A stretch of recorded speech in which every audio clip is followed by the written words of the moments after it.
Hola, buenas, espero que se encuentren bien. Esta es la segunda sesión del curso seminario de investigación.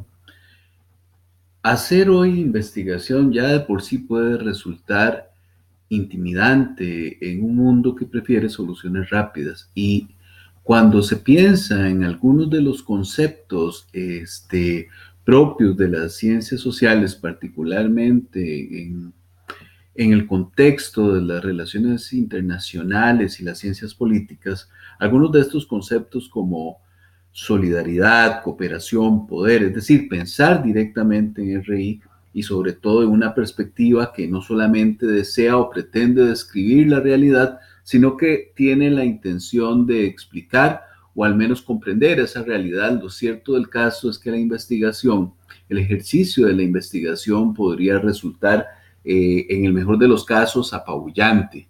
Es por eso que en esta sesión estaremos viendo que pese al temor inicial que puede dar para generar investigación, sí es posible realizar la investigación cualitativa en esto que llamamos sistema internacional, sistema cada vez mucho más complejo y además donde cada vez más afloran un conjunto de conceptos y realidades que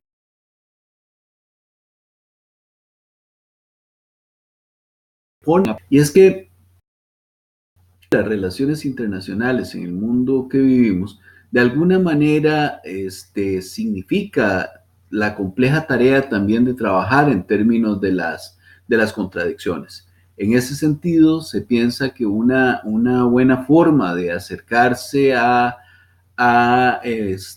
esta posibilidad de comprensión de lo contradictorio tiene que ver con entender los orígenes del pensamiento cualitativo y las implicaciones que tiene a lo largo del abordaje del mundo.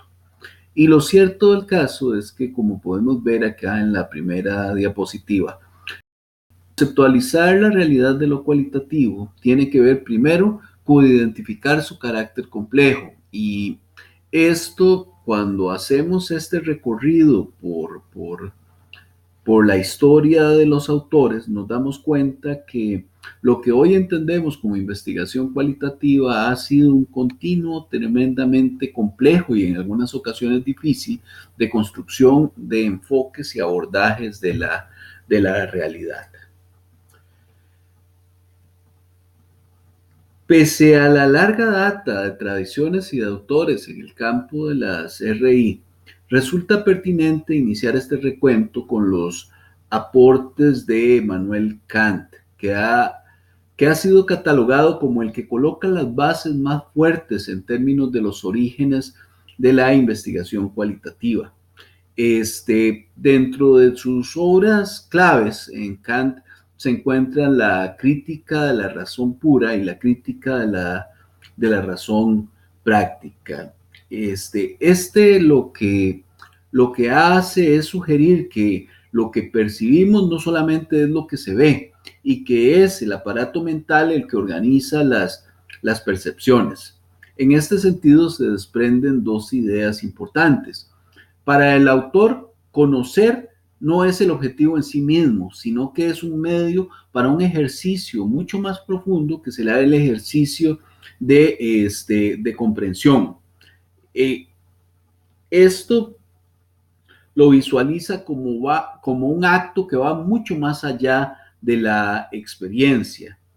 Y en otras palabras, y como podemos ver en la diapositiva, básicamente entiende Kant que todos nuestros conocimientos sobre el mundo provienen de las percepciones y que hay ciertas contradicciones y ciertas condiciones en la mente del ser humano que contribuyen a establecer el modelo de pensamiento en este mundo. Estas ideas de Kant serán producto de la pugna que enfrentaban tanto racionalistas como empiristas a finales del siglo XVIII.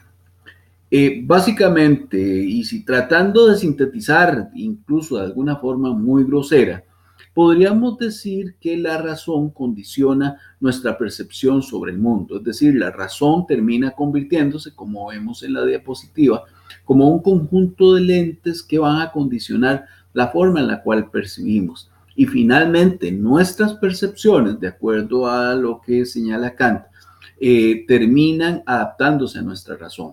Esto es, y por eso tenemos esta imagen que ubicamos en el inferior de la pantalla.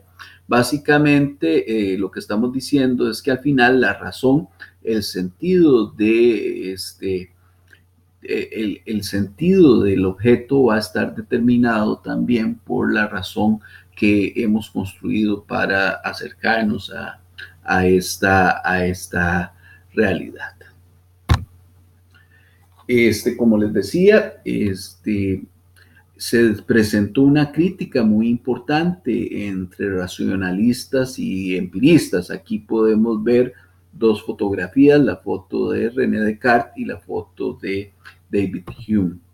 El racionalismo como tal, de origen cartesiano, afirmaba que la razón, al margen de la experiencia sensible, puede llegar al conocimiento. El empirismo, por su parte, consideraba que el conocimiento se agota en nuestra propia experiencia, por lo que la máxima expresión llega al escepticismo total que lo personifica David Hume.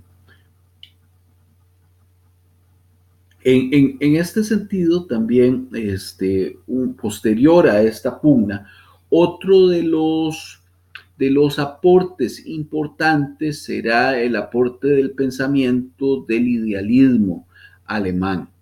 El idealismo sostiene que la realidad extramental no es posible conocerla como tal, como es en sí misma, y que el objeto del conocimiento finalmente está preformado o está construido por la actividad que nos hace conocer. Las distintas variantes del idealismo postulan principios que moldean y conforman nuestra imagen del mundo de una forma determinada. Entonces, básicamente, la entidad en sí de lo real permanece en principio sin posibilidad de ser conocida, aunque la reflexión nos permite acercarnos a ellas en un ejercicio más refinado. Esto, fundamentalmente en las teorías del idealismo subjetivo o trascendental. Básicamente, tenemos un primer exponente muy importante que será Hegel. Dará un aporte medular a lo que es la construcción del criterio de realidad y el criterio de verdad. Hegel lo que fundamenta y lo que señala es que la realidad extramental no es conocible, como les decía anteriormente, tal y como es en sí misma, y que ese objeto de conocimiento está preformado por nuestra actividad cognitiva. Entonces, básicamente entiende que la razón hace comprender que lo múltiple, aún los conflictos, constituyen una profunda unidad de verdad. Y el camino para conocer entonces y para captar esta realidad de verdad no es la lógica formal, sino la lógica dialéctica que entraremos a explicar un poco más adelante. Por el momento, entonces, cerramos esta primera parte de la sesión visualizando cómo tanto el origen del pensamiento cualitativo para la investigación, como podemos ver, es de larga data y además tiene múltiples exponentes.